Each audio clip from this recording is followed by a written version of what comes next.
What's up, everyone? Welcome back to the Dynasty Coaches podcast. I am your host, as always, Coach Dylan, along with Coach Nick and Coach Charlie. We finally got Coach Charlie back. What's up, guys? How we doing, guys? Hey, everybody. Glad to have you back, Charlie. Yeah, we Good to be missed back. you last week. We missed you last week too. I'm Um, sure. Well, good to be back. yeah, this week we're gonna go over really just one thing in the news. Devontae Parker was traded to the New England Patriots. Um, and then we're gonna go over to our rookie breakdown. Tyquan Thornton, wide receiver out of Baylor. We're gonna dissect him and let you guys know what we think of him. And then we are going to look at some of the bigger trades that happened in the NFL over free agency period, and we're gonna let you know what we think of them, and also the impact on the other fantasy contributors on each team, what the trade does for them.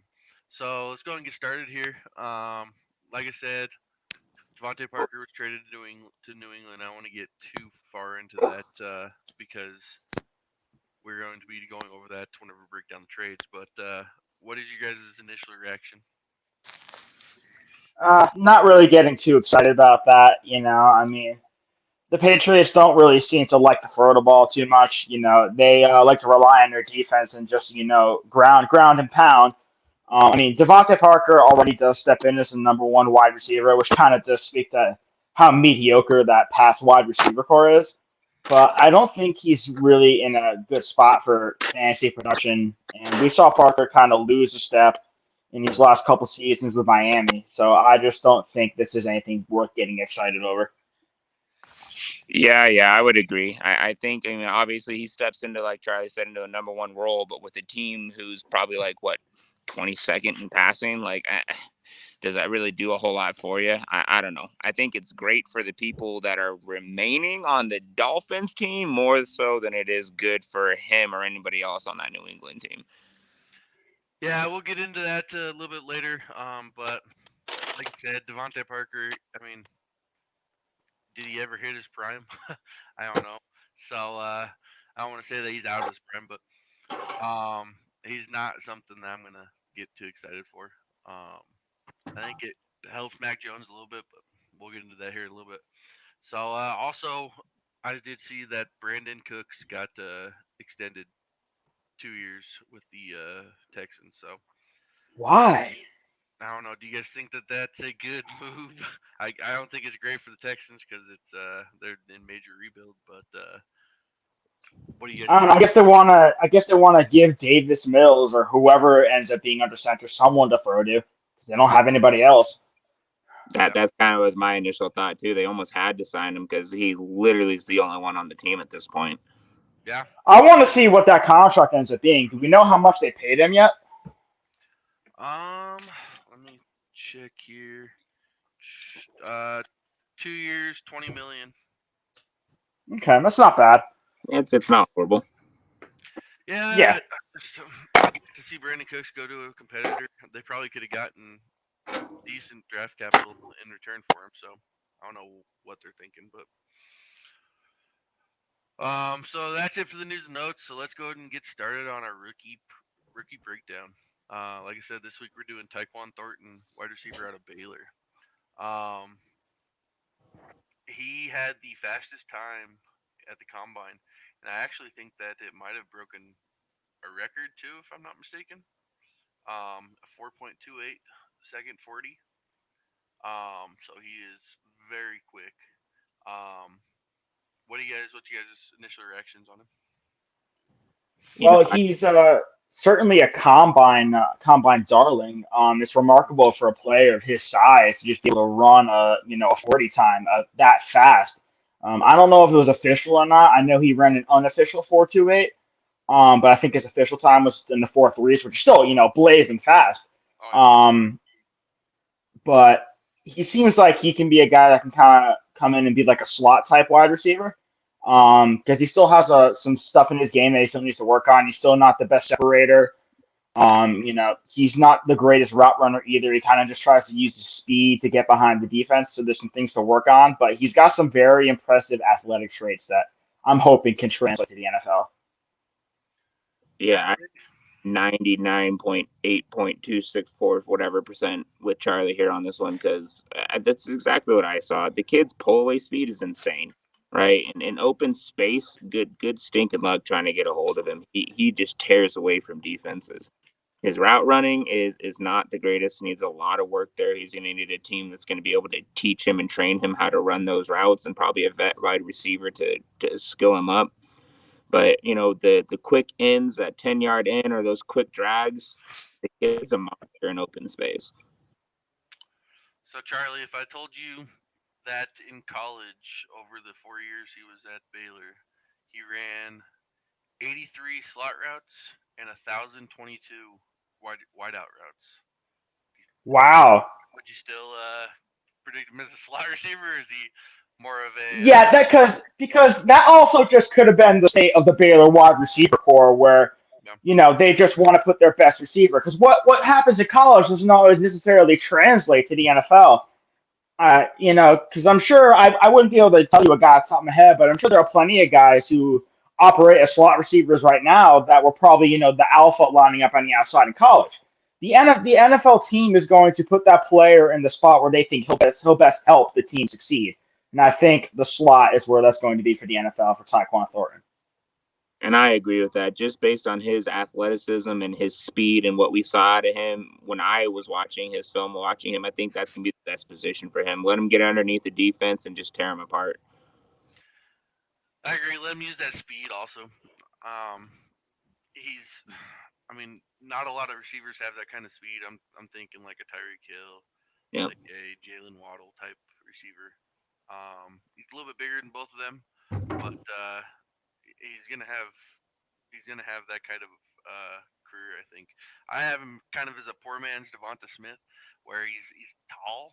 I don't think he's gonna be as good as Devonta Smith by any means, but he's a tall, skinny receiver. So they're gonna have to find he's gonna have to find a team that can use his speed to their advantage. I'm thinking possibly the Chiefs even. They just lost Tyreek Hill. I think that this could be a good Tyreek Hill replacement. So, and then like you said, the combine darling. His vertical jump was a 36.5 inch, and his push was 130 inch. So he's very explosive. Whenever you're looking at that. But anything else you guys think on him? What do you guys have any player comparisons? He almost a little bit reminds me of trying to remember his name, Sterling Shepard a little bit. Kind of what Sterling Shepard did for Oklahoma a little bit. Because Sterling Shepard's a guy whose best work is done out of the slot, but when he was a wide receiver in Oklahoma, a lot of his work was done on the outside. So he has the experience and the versatility to kind of line up in both spots. And Sterling Shepard wasn't the greatest route runner when he came into the NFL either, but with some tutelage and some work put in, he's become one of the better route runners, probably the best route runner on the Giants right now. And I think it's kind of a similar situation for Tyquan Thornton, where you can come in with a little bit of experience from a veteran on a team, like you guys said earlier, and help him get better at that. Yeah, I had a hard time. We were talking before the podcast started. I had a hard time finding comparisons with this kid. There wasn't anything that really stuck out to me that made me think of any one individual player. I think he's got a lot of attributes from a lot of different wide receivers, and I'm interested to see where he goes and what that team does with his skill set. Do you guys have a team that you'd like to see him go to? I know I said the Chiefs. I'm about to say, you mentioned one. As we talked about his speed, I thought about the Chiefs immediately, considering how much they've lost. Yeah, any of the AFC West teams could do that, because I'm just thinking of divisions, who are going to be throwing the ball a lot and going to be trying to keep up in high scoring games, and that entire division just about fits the bill. The Chiefs, obviously. Although another team that I think could take a flyer is maybe the Titans. I know they just got Robert Woods. I know they have A.J. Brown, but both of those guys aren't exactly speed burners. A.J. Brown's more of a big physical receiver, and Robert Woods is kind of a polished route runner. in between the tackles. I think Tyquan Thornton on that team would excel at keeping the defense honest, taking the top off, and allowing for a lot more opportunities for the other wide receivers in that team. Yeah, I'm kind of wondering maybe if the Dolphins too. They've kind of been having a theme of go as fast as you possibly can. That'd just be unfair. I mean, Yeah, it really would. Edmonds, Tyree, Jalen Waddle, Raheem Mostert. So a team that kind of comes to mind for me now that we're kind of thinking, listening to the two you speak, there's what about if you have add him in as the third man in Minnesota? Yeah, trying to think of the guy's name over there. The only thing KJ Osborne. yeah, KJ Osborne had kind of a breakout as their third year last year, so I don't know if he would profile as their third wide receiver there, but it's not bad. That's not a bad one. They're looking for depth for sure. Yeah. So anything else you guys think about him? No, I mean, other than the fact that my Saints will take any wide receiver they can find right now. Yeah.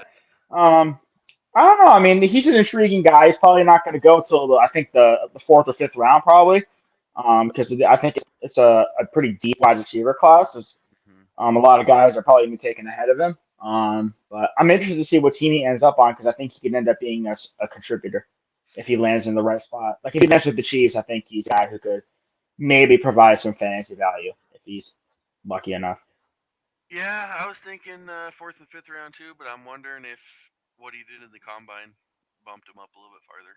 Yeah, he could go. He could go in the third round. If you told me he went in the third round, it wouldn't surprise me. Yeah. Yeah, I agree with that. I was thinking third, late third, early fourth, mid fourth, somewhere right in there. Yeah. All right. Well, there's this week's breakdown. Taekwon Underwood, wide receiver Baylor. So let's go ahead and get into the trades here. Like I said, we just want to go over the fantasy impact for both teams involved in the trade, and then look at individual players, the impact that the trade had on them. So we're going to start with my favorite. We're always going to start with this one if we can. Russell Wilson traded to the Broncos. We'll start off first with what players do you think this impact?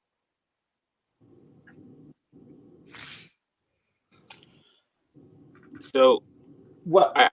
it's going to Go ahead, Nick. I think it's going to affect the Broncos fantasy players more so than it affects the Seahawks players, right? I think it means more to anybody who's holding literally any pass catcher in a Broncos jersey. It means more to their run game. It means more to their pass game. It means more to their defense. Anybody who plays IDP or if you play solid defense, it means so much more to that team as a whole than had he stayed in Seattle, right? Lockett, Metcalf, yeah, that sucks. Lockett, I swear, I feel like he should just stop playing every year, and every year he just gets better and better and better. So I don't know what's going to happen with him. I don't know what's going to happen with Metcalf. That sucks, but I feel like there's just so much more upside for any Bronco jersey wearing player in the NFL with this trade. Yeah, I think Nick covered a lot of that for me as well. You know, it's just the ceiling only got higher for pretty much every major offensive player on the Broncos. I mean, you name it. Javonte Williams through the roof. Courtland Sutton through the roof. Tim Patrick through the roof. Jerry Jeudy through the roof. Even Albert O, you can argue, through the roof. And obviously, you know, it sucks if you're a Seahawks pass catcher, especially Noah Fant. That's brutal. But obviously, it's going to be more of an impact on Broncos. Like Nick said, it's just a lot more upside because you have an all-time great quarterback throwing you the football. Do you guys, what Broncos pass catcher do you guys think benefits the most? Do you think this is a good move for Jerry Jeudy, Courtland Sutton? Sutton. I say Sutton. We saw in the big playability that Russell Wilson has. I think that kind of benefits Courtland Sutton the most compared to Jerry Jeudy, who I still think will get his. Don't get me wrong, but he's more of honestly, I really think it's a pretty good comparison to Lockett and Metcalf. I think Sutton's kind of like the Metcalf here, and Judy's the Lockett. And I think that we're gonna see maybe a little more consistency as opposed to Sutton. Russell Wilson will be in an offense where he gets to throw the deep ball a lot more, where he just gets to throw a lot more compared to Pete Carroll's bizarre run first offense with a great quarterback in Russell Wilson. But now that he's in Denver, he can just let it loose, especially in that division. I think that's going to benefit Sutton. As a individual who traded for Jerry Jeudy beginning of last season, right literally before he got injured, I'm really hoping that he has a better year with Russell Wilson. So that's what I'm pulling for. I'm really pulling that Jeudy kind of has that season we've been waiting for him to have. Yeah, Judy, he came in the league as one of the best route runners to come into the league in a long time. So if he can kind of take that, what everybody's expecting him, what he could be since he got drafted, I think that Judy probably has the higher ceiling, but I think Sutton is probably the safer play. I think Sutton is going to get more touchdowns. He's going to be more involved in the red zone. But then I also think that Albert O is going to be a big part of the red zone offense here. We saw Will Disley in Seattle catch a lot of touchdowns. We saw Jimmy Graham catch a lot of touchdowns. So Russell Wilson likes to go to the tight end position in the red zone. So I think that Alberto gets a lot more touchdowns than we've seen from any Broncos tight end recently. But what about the Seahawks here? Going from Um, to Drew Lock.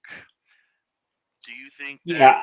either Tyler Lockett or DK Metcalf are still going to be fantasy relevant and also no fan? I'm gonna answer this question under the assumption that nothing changes because I'll be honest with you, I'm still kind of convinced that the Seahawks are gonna not done moving pieces or doing something because I'm just not convinced that Drew Lock's gonna open up the year under center. But for now, I'll play along, and it's obviously not going to be as successful as it was under Russell Wilson. But I think you're going to see a slight downgrade, but not too much of a downgrade. Just because the Seahawks are going to be much worse of a team, they're going to be falling behind in a lot of games, and I think it's going to force them to throw the ball a lot more. And I think that's going to benefit Lockett and Metcalf. Maybe Lockett more so because I don't think Drew Lock really has the greatest deep ball in the world, and so I think he's going to try more find middle of the field where Tyler Lockett tends to excel. So I think it hurts Metcalf a little more, but it's just not a good situation for everybody involved. Really, it's kind of gross. Yeah. Nick, the question was, what do you think this does for Lockett, Metcalf, and Noah Fant? Do you think they're still fantasy relevant or no?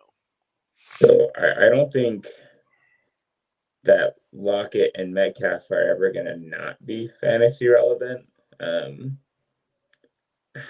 it hurts, right? It sucks for anybody who's been holding on to Metcalf and who's been riding Lockett into the playoffs for the last I don't know how many years, but it is what it is. Do I think that maybe I don't know because there was talk that Lockett was going to look at a trade or look at retirement or whatever it was going to be. So I don't know what's going to happen with him. I think it definitely hurts their numbers. I think that they went from almost weekly number ones to now you're starting to think about who you can replace them with because that's just it's gonna hurt. Yeah, I've been hearing a lot of rumors that DK Metcalf is going to be available for the right price. I As saw that in an article. as an owner of DK Metcalf in a lot of my leagues, I'm praying that happens. Um, Again, though, I've been seeing the Chiefs are going to be upgrading their wide receivers, so send DK Metcalf to the Chiefs. Holy cow! Oh, But what a cheat code that would be! What uh, cheat code that would be! yeah. As far as now, though, I don't think that the Seahawks go with Drew Lock as their quarterback. At least not for sure. I think that they're going to be in the running for one of these rookies early in the draft here. And I think that it's probably going to be a battle in training camp. So it's hard to say. fantasy impact right now without knowing who that quarterback is going to be, but they all definitely went down whenever they lost Russell Wilson. So, Yep. moving on here, Deshaun Watson traded to the Browns. We'll start with the Browns here. What do you guys think impacts? Who does this impact more than others? Well, this was certainly a huge boom for Amari Cooper. When I first saw the Amari Cooper trade, I was, I was like, oh, great, he's getting Sam Murray. He's just going to suffer in Pittsburgh because, at the time, Baker Mayfield was still the quarterback of the Cleveland Browns. So I was like, well, crap, he's just going to suck. But then, obviously, we showed that Deshaun Watson trade through, and my hopes were renewed because we know what Deshaun Watson can do when he's on the football field. He's a game-changing talent, and he and DeAndre Hopkins, he and Will Fuller have some great connections in Houston, and now with Deshaun Watson in Cleveland, that's only going to do wonders for the number one wide receiver of the offense, which is Amari Cooper. He's going to see the lion's share of the targets, I think. Do you think that Cooper gets back to as good as he was in Dallas with Dak Prescott? I think so. I think so. I think at least what he was in Dallas, if not maybe slightly better. Because I'm of the opinion, you can disagree with me if you like, but I'm of the opinion that Deshaun Watson's a better quarterback than Dak Prescott. So I think that it's only going to serve to further increase the potential of a humongous season for Amari Cooper. And I like this I want to mention Donovan Peoples-Jones as well. I think he can kind of be the Will Fuller of the offense, maybe.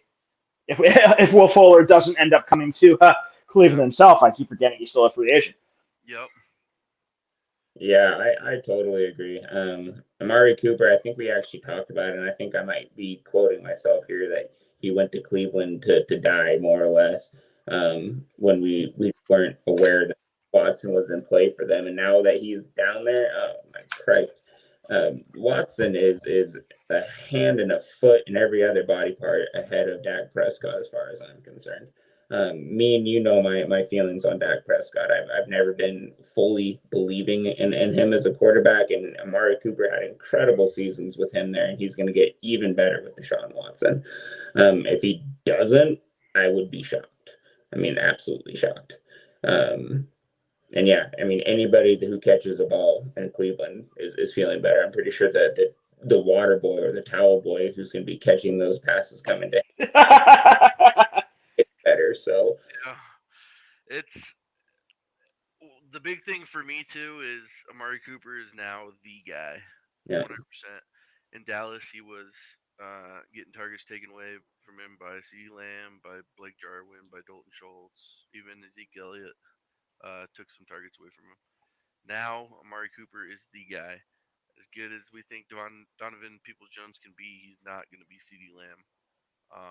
So I think you're right though whenever you said Donovan Peoples-Jones could be the deep threat target for Watson. He does benefit a lot because he's getting a lot more accurate quarterback than Baker Mayfield. So as far as the Houston Texans, I mean, does it really do anything to them? I mean, he didn't play at all last year, so doesn't really make much of a difference. Nothing changed. Nothing changed at all. yeah, I feel like Houston's been in purgatory since they traded for Brock Osweiler. Yeah. Yeah, you're not wrong. Yeah, ever since Matt Schaub left, Matt Schaub and Andre Johnson, all those guys. Well, those are the days. I loved Andre Johnson. Yep. So, all right, moving on here. Matt Ryan traded to the Colts. We can actually go and throw in this trade also, the Carson Wentz to the Commanders, because they're kind of one and the same here. But first off, we'll start with the Colts. Who benefits from this? Praise the Lord. Praise the Lord to all my Michael Pittman Jr. shares, because that man's going to feast in that Indianapolis offense now with Matt Ryan. It's already come out that they want Michael Pittman to kind of be the Julio Jones of the offense, similar to what Matt Ryan had with Julio in Atlanta. and with a much more accurate quarterback than Carson Wentz throwing the football. I mean, we saw what Michael Pittman did as the number one with Carson Wentz, and he had his best season of his career to date, and I think he could be in line for even more of a breakout as the unquestioned alpha in that offense with Matt Ryan, the best quarterback better quarterback than Carson Wentz at least. So I like this for Michael Pittman. That's just a guy I've had my eye on for a while. Yeah, I've been a big fan of Michael Pittman too, and I have him in, I think, 2 out of my 3 leagues. Somebody beat me to him in my 3rd one. And I got a little excited, I'll be honest. I was willing to give this goofy looking man on our screen here another chance, and he kind of blew that. So I'm really excited for Matt Ryan. As much as like my friends who are Falcon fans are ticked about the move, I think the Atlanta did right by him, trading him to a much, much better positioned team. And I think he's got everything. I mean, everything he needs to go out and flash. So I'm really excited for this season for him. Yeah, this definitely is a lot better for likes of Michael Pittman. I think that T.Y. Hilton can kind of play the Russell Gage role at this point in his career. That's kind of where he's at, I believe. But I also think that this helps Jonathan Taylor and Nyheim Hines a lot too, because not only are the defenses going to not be able to stack the box anymore because they finally have a competent quarterback throwing the ball, have to respect it. But Matt Ryan supported 2 very good receiving backs in Atlanta there for a little bit in Tevin Coleman and Devonta Freeman. They both were very good running backs back in 2018, 2019. So I think it helps them big time also. What impact does this have on Atlanta? This obviously forces them into rebuild, I believe. Do we have to talk about the Falcons? They're so gross. They're so disgusting. I mean, you got Kyle Pitts, you got Cordero Patterson, and then I don't even know what else. I was talking about this on one of my other podcasts the other day. Like, we don't even know the names of have the receivers on the Falcons. It's like Frank Darby, Olamide Zaccheaus, I think. You know, it's like there's nobody there. Kyle Pitts is going to get triple teamed on every play. Or it's going to be a negative 2-yard check down to Cordero Patterson. It's just nothing. And with Marcus Mariota under center, that's going to be a dumpster fire. I know this is a rebuild league or a dynasty podcast, but in rebuild, where are you guys taking Kyle Pitts?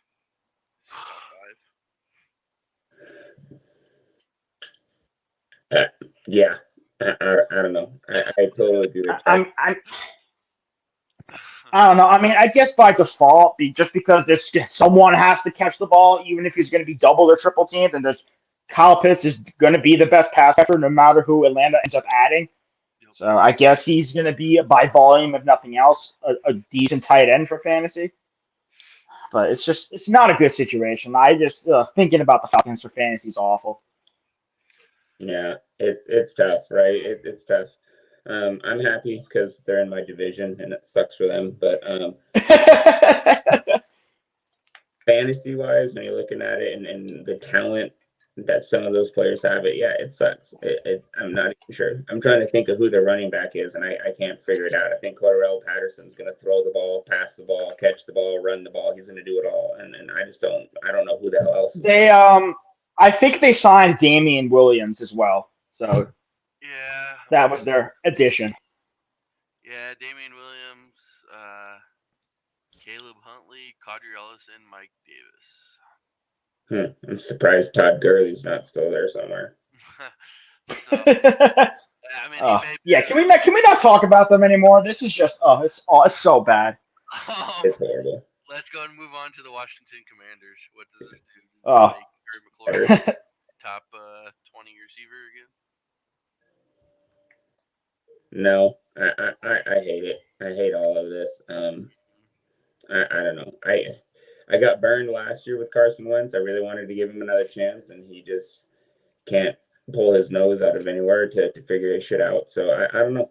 I don't know. I think it sucks for everybody on there. It sucks for Gibson. It sucks for McLaurin. It sucks for anybody that they draft. I hate it. I mean, by default, Carson Wentz is the best quarterback Terry McLaurin has played with. Not exactly a ringing endorsement for the guys under center for Washington over the past several seasons, but I think Carson Wentz can support one wide receiver, but beyond that, I don't think it's going to spell good news for anyone else. So I think that Terry McLaurin is going to get his share, but I think he won't really get more closer than low end wide receiver one status just because Carson Wentz is not a good quarterback. Yeah. Carson Wentz in this picture looks like he should be driving the Winter Schnitzelmobile. The last year here. Hang on here. I'm trying to find.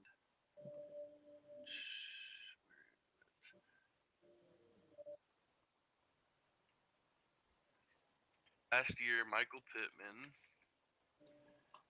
finished. Where is he?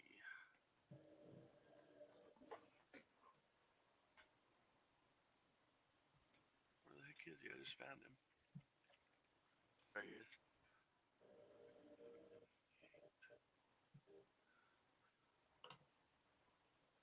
So he finished very low.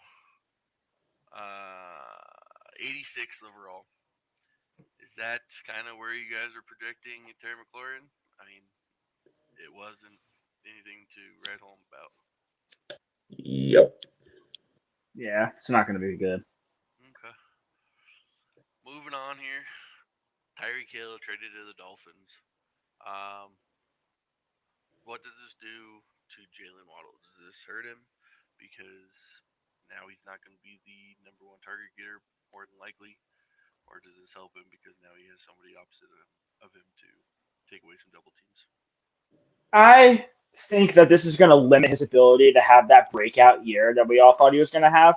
So I think we can honestly expect for Jalen Waddle like what we saw last year, where he was very good, but not like superstar level, because having Tyreek Hill there means that Tyreek Hill is the number one wide receiver, and that Tyreek Hill is probably going to see. I would hazard a guess that Tyreek Hill is going to see more targets, more catches. But Jalen Waddle's still going to get his because he's a close second best receiving option in Miami. But I just don't think he's going to do what we all expected coming into the offseason before the Dolphins made this blockbuster trade. Yeah, I feel like Tyreek Hill found himself in like a Kansas City Chiefs B squad, right? They got good tight end, but they don't have the tight end that he had, right?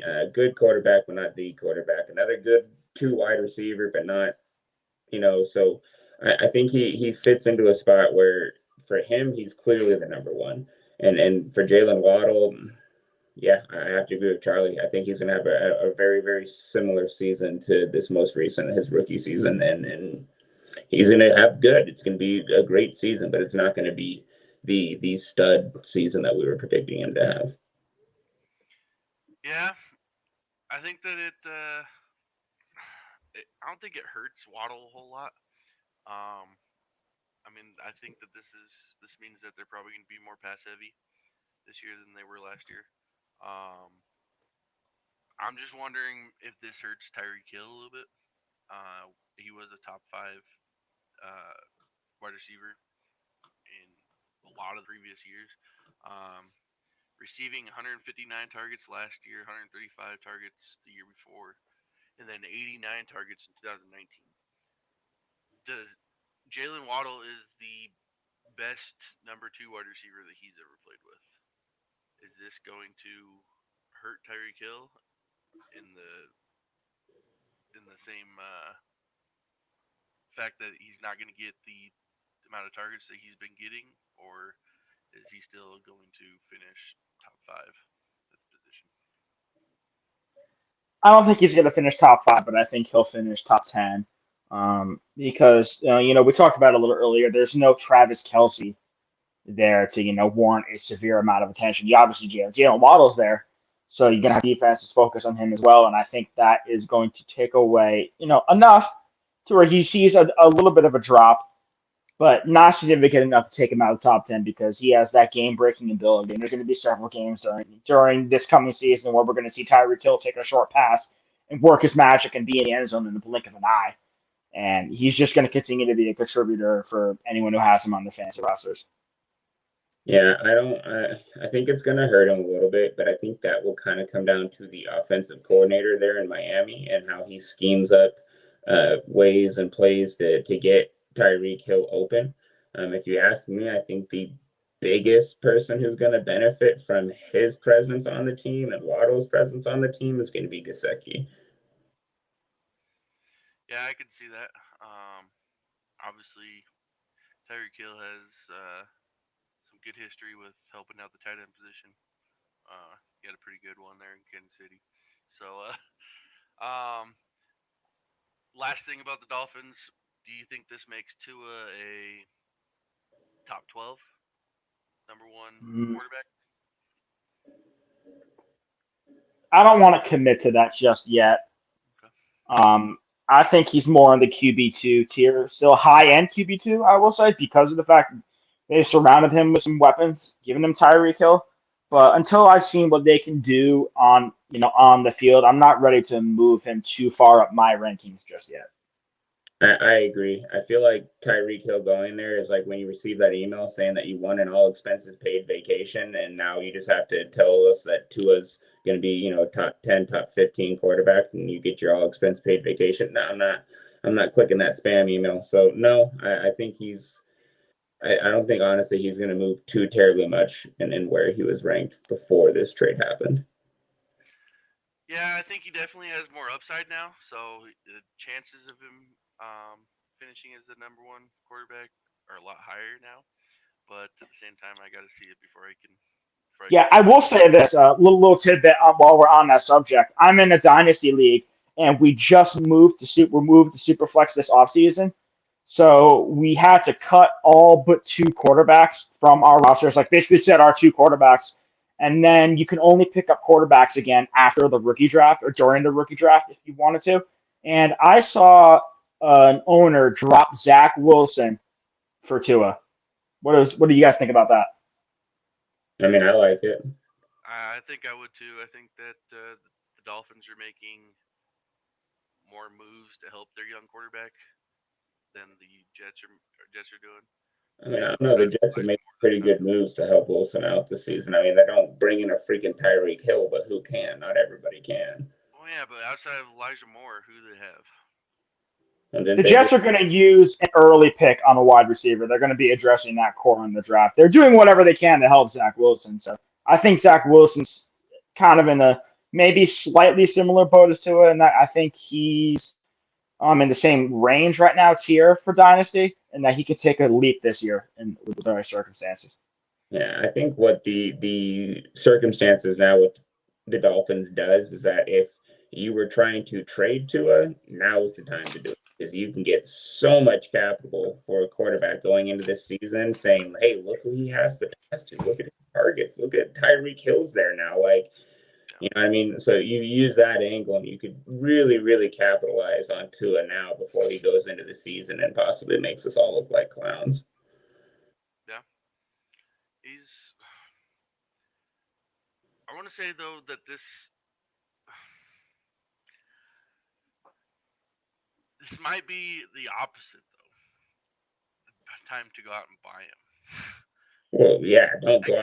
I guess it depends on how you feel about him, because what if he goes out there week one and just goes nuts, puts up 4 touchdowns and 300 plus yards? You're not going to get him for any cheaper than what you can get him right now. Yeah, but remember, Mitchell Trubisky had a record-setting season one time, and now what has he done?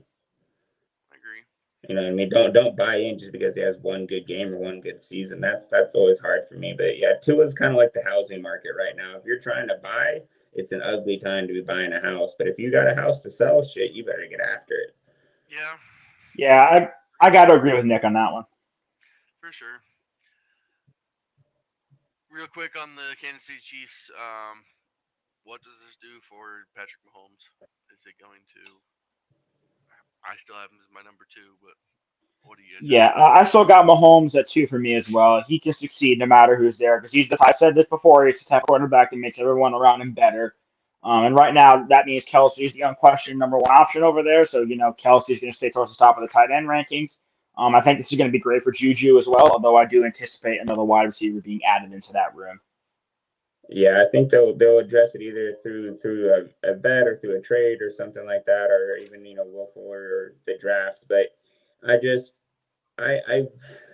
struggle with Mahomes. The last season and a half has really made me kind of look at him differently. And now you take away Tyreek Hill, but you bring in Juju. I think this will be a great resurgence possibility for Juju and see what he can do again. Remind everybody why he was the number one in Pittsburgh there. So do I think it affects Mahomes? Yes, it affects Mahomes. Do I think it affects him that much? No, I don't think a whole lot's going to change for him. All right, I agree with you guys. I don't think it's going to be like a catastrophic change. So moving on here, Devontae Adams traded to the Raiders. I called it. Yeah. Obviously, this helps Derek Carr. Is he in your top 12 now? Yeah. 100%. Charlie? Yeah, I would put him in there. Yeah. I mean, Derek Carr has shown that he is a very, very capable quarterback, right? Very capable. And now you go and take probably the best wide receiver that didn't fly in on a freaking blimp to training camp to the roster. So I think it's going to be a great thing for him. I think it's going to be good for the other players on the team. And I think the person that benefits the most is anybody who still has Derek Carr on their roster.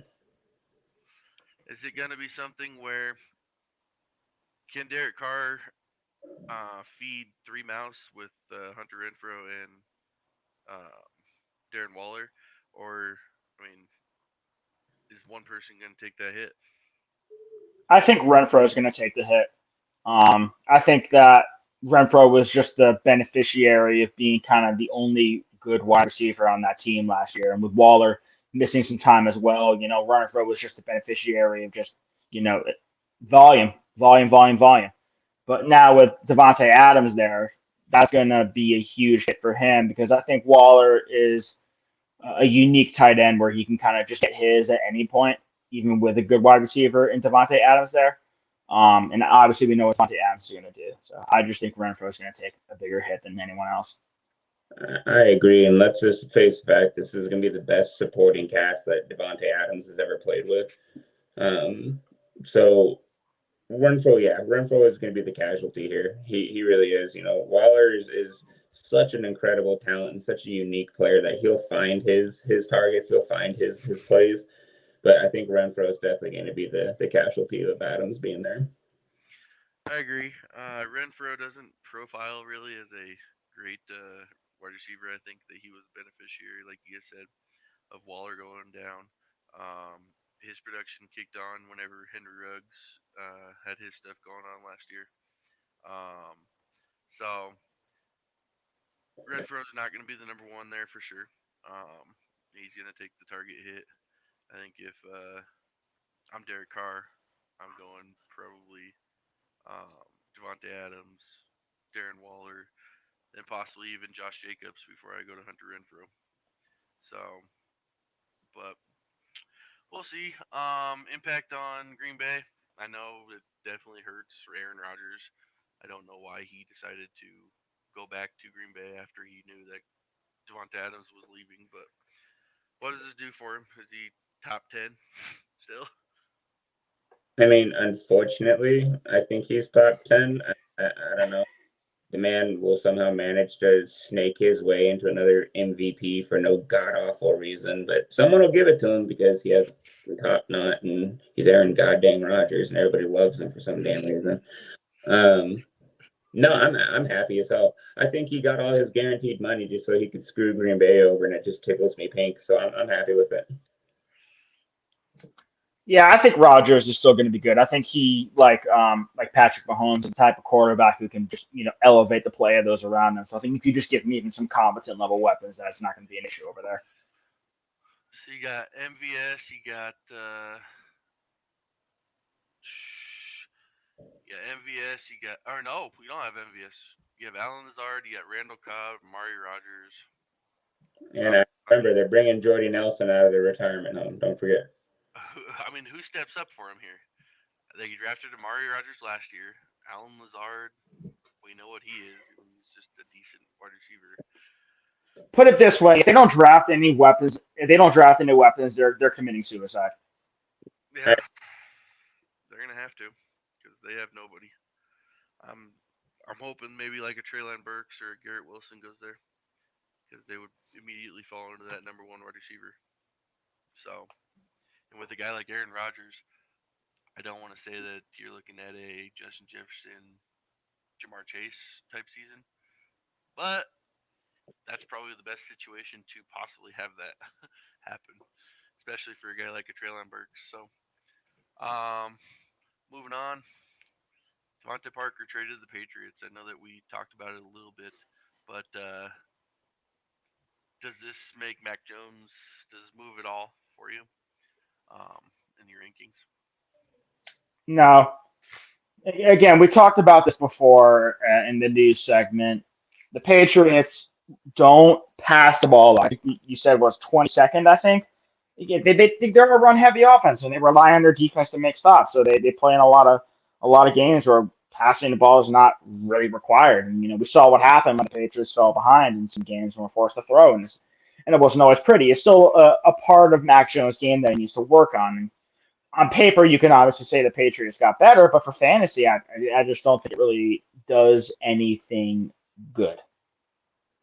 Yeah, I don't like it. I feel bad for Parker. I feel like he was just kind of the odd man out there in Miami after they brought in Hill and the breakout that Waddle had, and I think he was just a kind of the casualty of the talent around him. So yeah, I think he shipped up to New England to freeze to death until he retires.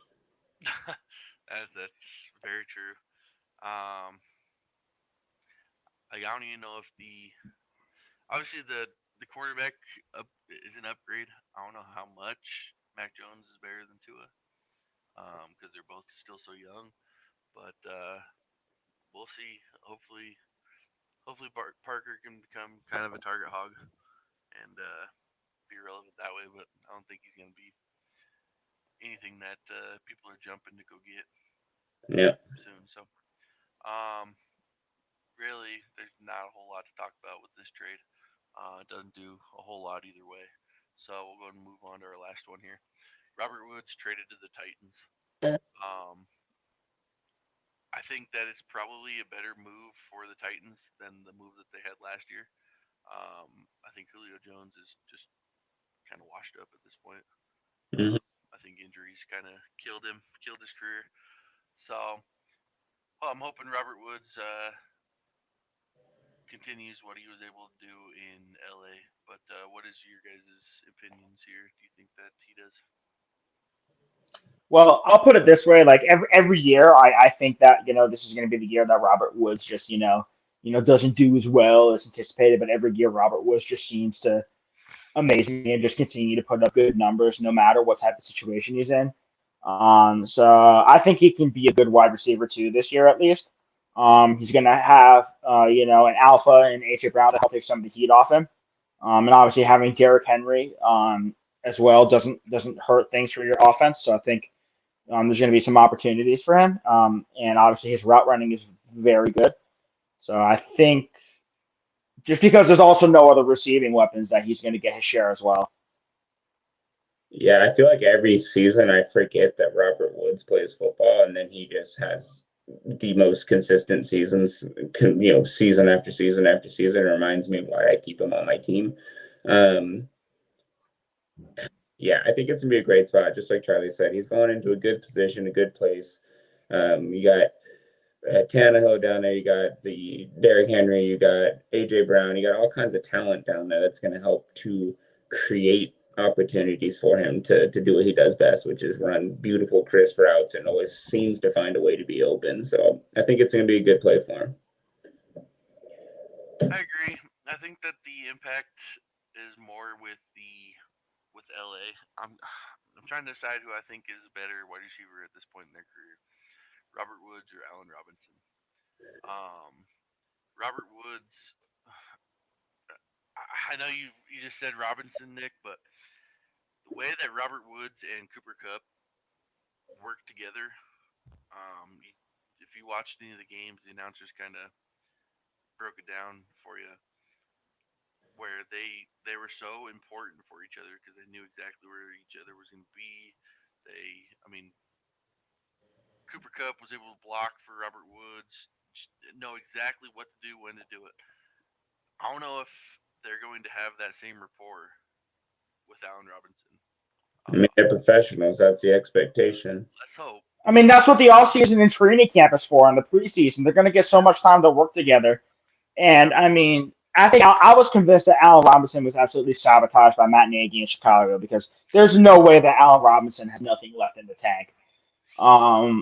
He was so good for so long with all these different crappy, shitty quarterbacks that I'm not convinced that Justin Fields was the one to, be the end of him. And putting him in a situation with the best quarterback he's ever been able to play with, and Matthew Stafford, that's only going to be good things for Allen Robinson, not bad things. I agree. 100% agree. I think I probably have to say Allen Robinson is better at this point, but I just hope that him and Cooper Kupp can get that same rapport that they had. Because we saw it. I mean, sometimes you get new receivers going to different teams. Odell Beckham and Jarvis Landry didn't really mesh as great. I know Odell Beckham had the issues with Baker Mayfield, but I don't know. I just hope that they mesh like Robert Woods and Cooper Kupp did. But yeah, I think that's gonna do it for us.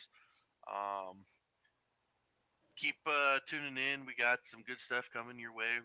We're gonna do a mock draft for you guys next week, hopefully, and get you guys some look on where we'd be taking some of these players, and then keep paying attention to our website. We're doing some good team articles right now. I know we got some new people coming on that have written some really good articles, so make sure you guys check that out. But that's going to do it. Hope everybody has a good week. Later, guys. Have a good night, y'all. Thanks for tuning in, guys. We'll catch you next week.